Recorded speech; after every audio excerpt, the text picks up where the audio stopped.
El problema surge cuando hacemos a Dios a nuestra imagen y semejanza, y tratamos de entenderlo desde concepciones humanas. Yo quiero muchas cosas, pero no puedo tenerlas o hacerlas como me gustaría. Pero cuando Dios dice que quiere que todos los hombres sean salvos, no está suspirando por algo que le gustaría tener o hacer, pero no puede. Simplemente está poniendo de manifiesto su disposición absoluta de salvar a todo aquel que se rinda a su llamado. Este texto bíblico está manifestando la disposición de Dios, no su capacidad para salvar. Vamos a ejemplificarlo con esta ilustración pequeña. El rey ha sitiado la ciudad. Tiene todo el poder absoluto para dar la orden y destruirla por completo. La vida y la muerte de todos los habitantes están en sus manos. Sin embargo, es un rey compasivo y no quiere destruirlos a todos. No es que no pueda, sino que no quiere. Por ello, hace un edicto real, por escrito, perdonando la vida de todo aquel que se rinda incondicionalmente. El que no se rinda será condenado, destruido. Y para evitar malos entendidos, el rey envía a su representante para explicar los alcances del edicto a cada habitante de la ciudad. Después de haber entendido las exigencias del edicto, una parte de los habitantes se rinde y otra se niega a rendirse. Los primeros son perdonados y los segundos condenados a muerte. ¿Alguien se atrevería a acusar a tal rey de falta de soberanía o de ser débil y pusilánime? Por el contrario, alabarían su misericordia al extender a todos la oferta de perdón y acusarían de necios a los que rechazaron un edicto tan benevolente. De la misma manera, nuestro Dios tiene en sus manos la vida y la muerte de cada ser humano. La humanidad está justamente destinada a la destrucción, pero el Señor Jesús, antes de ejecutar tal sentencia, ha decidido extender una oferta de perdón para todo aquel que se rinda incondicionalmente. Él ha dejado tal edicto por escrito, el Evangelio, y ha enviado a su Paráclito, el Espíritu Santo, para que ilumine la mente de cada persona y le haga comprender los requisitos y alcances del perdón divino. Una parte de la humanidad se rinde y otra parte neciamente rechaza tal ofrecimiento misericordioso. ¿Habrá alguno que piense que Dios es pusilánime por ofrecer a todos el perdón, aunque al final no todos se acogerán a él? Pienso, por el contrario, que todos alabarán la misericordia tan grande de este Dios y acusarán de necios a todos aquellos que rehusaron tal ofrecimiento. Entonces, ¿por qué se nos acusa a los no calvinistas de menoscabar la soberanía de Dios cuando proclamamos la omnibenevolencia divina? Si Dios quiere que todos los hombres sean salvos, y ese querer significa que Él dispone a favor del hombre todo lo necesario para que se acoja a su misericordia, si Dios quiere que todos los hombres sean salvos, y ese querer significa que pone al alcance de toda criatura su evangelio, y por medio de su espíritu opera individualmente en la mente de los hombres para que entiendan lo que demanda ese evangelio, y si Dios quiere que todos los hombres sean salvos, y ese querer significa que les concede a los hombres la capacidad de responder a su llamado, ya sea obedeciendo o rehusando su benevolencia, ¿dejará nuestro Dios por esto de ser un Dios soberano y omnipotente? Lo analicemos desde otro punto de vista. Dios pone delante de mí dos caminos con dos finales, como los puso delante del pueblo de Israel. Leemos en Deuteronomio 30:19, a los cielos y a la tierra llamo por testigos hoy contra vosotros, que os he puesto delante la vida y la muerte, la bendición y la maldición. Escoge pues la vida, para que vivas tú y tu descendencia. Puedo escoger el camino de la vida, el de la obediencia, cuyo final es la vida eterna, o puedo escoger el camino de la muerte, el de la desobediencia, cuyo final es la condenación eterna. Pero como yo soy incapaz de discernir, Él me indica cuál de los dos caminos es mejor. Escoge pues la vida para que vivas. Bien, tenemos dos caminos con dos finales, y ambos están predeterminados por Dios, es decir, no puedo elegir un camino malo que me lleve a un final bueno, ni puedo escoger un camino bueno que me lleve a un final malo. Mi albedrío no puede cambiar nada, solo hay dos caminos para elegir, y los dos son determinados soberanamente por Dios. Y como si esto fuera poco, hasta soy iluminado para entender cuál es el camino correcto. Si yo, haciendo uso de la libertad limitada que Dios me concede, es decir, solo puedo elegir entre dos caminos y no puedo modificar los finales de cada camino, si yo, con todo eso a mi disposición, rehúso obedecer a Dios y elijo el camino malo, ¿eso es una afrenta a la soberanía de Dios? No, en absoluto. Entonces, ¿cuándo estaría en peligro la soberanía de Dios? Si yo pudiese escoger una tercera vía. Supongamos que yo me parase ante los dos caminos que pone ante mí Dios, pero con mi libre albedrío pudiese elegir un camino malo que me lleve a un final bendecido, es decir, pudiera crear un atajo o modificar los resultados. Entonces allí tendríamos un claro ejemplo de que Dios no sería soberano, porque yo podría engañarlo como hacían los héroes a los dioses del Olimpo en la mitología griega. Menoscabar la soberanía de Dios significaría que yo pudiera rechazar lo determinado por Dios. Solo dos caminos, solo dos finales, y pudiese crear otras opciones que Él no me ofreció. Seríamos entonces merecedores de las acusaciones que nos hacen los calvinistas de pretender, con nuestro libre albedrío, alterar los planes de Dios. Pero repasemos el caso.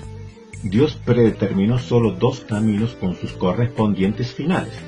Primeramente, no puedo modificar nada de ello. Y además, como soy incapaz para discernir, Dios, mediante su gracia, me ilumina el entendimiento y comprendo lo que tengo delante y cuál es la opción que me lleva a la vida. No puedo crear atajos ni una tercera vía. Solo puedo, haciendo uso de mi albedrío, que me lo concedió también el mismo Dios, elegir un camino.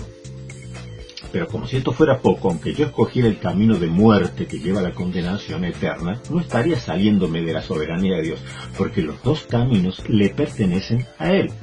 Y al final de cada camino estará Dios, ya sea para dar el premio o el castigo.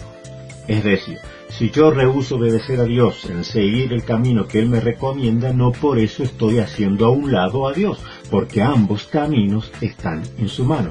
Aunque yo eligiera el camino malo, ese camino está bajo el señorío de Dios. Nadie puede elegir fuera de Dios. Escoja lo que escojas, siempre estarás escogiendo a Dios, ya sea escogiendo su premio o escogiendo su castigo.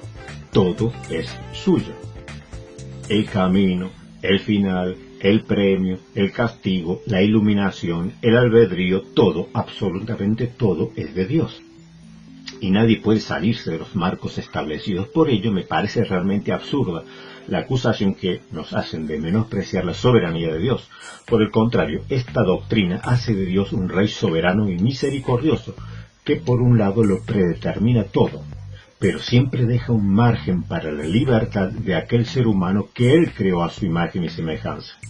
Sin embargo, otras doctrinas hacen de Dios un déspota de misericordia limitada, que tiene miedo de conferirle a su criatura un espacio de libertad, que debería ser consecuente con el castigo o premio prometido.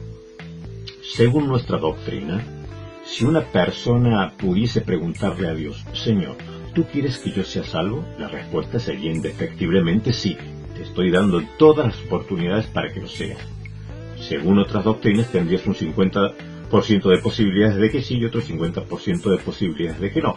Y muy probablemente te encontrarías con esta respuesta de parte de Dios: no, no quiero que seas salvo, quiero que seas condenado, porque aunque mi voluntad revelada dice que quiero que todos los hombres sean salvos, sin embargo tengo una voluntad oculta que dice que no quiero eso.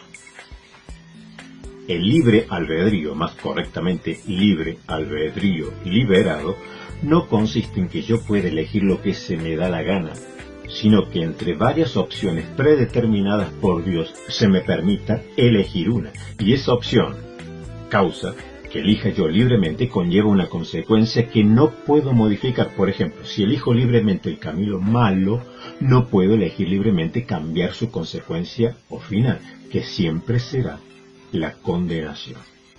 Que no contradice nuestra libre elección, que como ya vimos, la libre elección, nuestro libre albedrío liberado, es porque el Espíritu Santo, por su gracia preveniente, nos libera nuestro albedrío, que es servo arbitrio bajo el pecado, pero cuando viene el Espíritu Santo, por su obra de gracia, su iluminación, me permite, se abren mis ojos y me permite contemplar que Dios ha puesto delante de mí dos caminos: el camino de la vida, que lleva a la vida eterna, y el camino de la muerte, que lleva a la condenación eterna. Si este concepto de libre albedrío liberado fuese contrapuesto a la soberanía de Dios, fuese un atentado, como algunos dicen, a la soberanía de Dios, yo lo entendería si fuese que yo tengo delante dos caminos: un camino malo que me lleva a la condenación, pero yo, usando mi libre albedrío, puedo hacer que el camino malo termine en un buen final, que el camino malo me lleve a la vida eterna. Pero no puedo hacerlo, porque los caminos están predeterminados por Dios, tanto el inicio, el medio, como el final. No tengo 3 opciones, 4 opciones, o las opciones que a mí se me ocurran mezclando esto con aquello. Solo hay 2 opciones predeterminadas: el camino bueno, que lleva a la vida eterna; el camino malo, que lleva a la condenación eterna. Dios me pone aquí, me abre los ojos por medio del Espíritu Santo y me hace entender cuál es el camino que lleva a la vida, cuál es el camino que lleva a la muerte, pero encima de todo, porque yo no soy capaz, aún con mi libre albedrío liberado, tampoco podría discernir en plenitud. Él me dice: este es el camino que tienes que escoger. Escoge pues la vida para que vivas.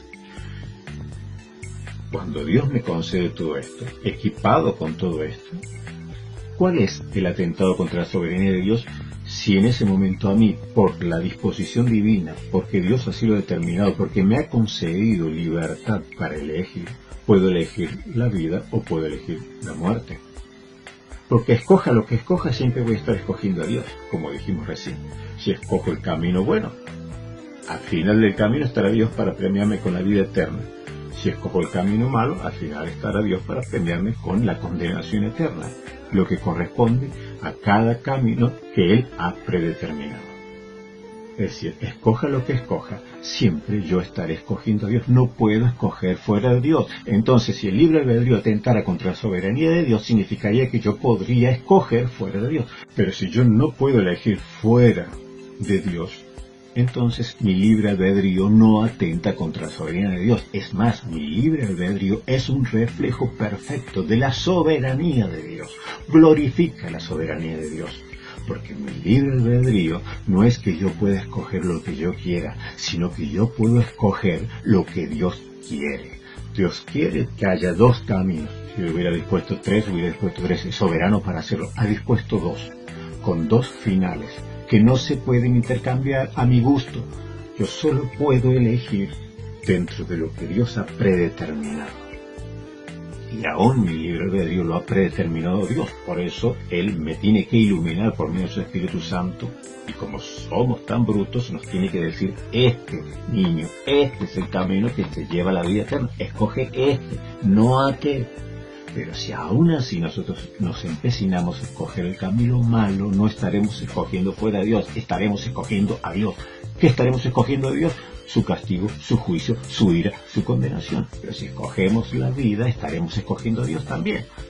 Estaremos escogiendo su premio, su vida eterna, la salvación de nuestra alma por toda la eternidad. Por lo tanto, no hay ninguna contradicción entre una libre albedrío, que es libre porque ha sido liberado, porque por nuestra concupiscencia, por nuestro pecado, se ha deteriorado nuestra capacidad, no estamos inclinados hacia el bien, no podemos discernir entre lo bueno y lo malo. Pero la gracia previniente, que es parte de la obra del Espíritu Santo, y que esto sí es dado a todos los hombres, podemos entender en algún momento de nuestra vida el camino bueno y el camino malo.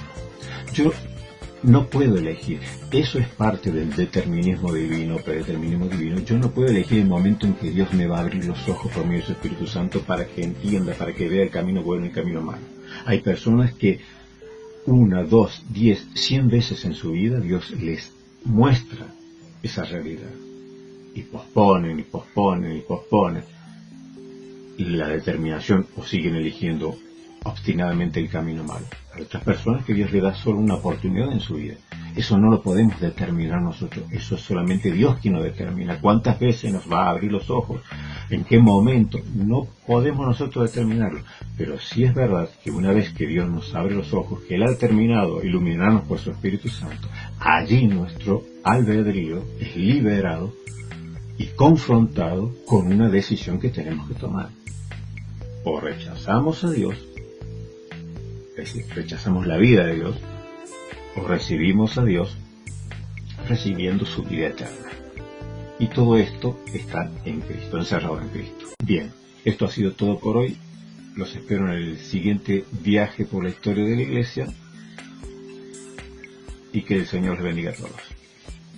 Besos y abrazos.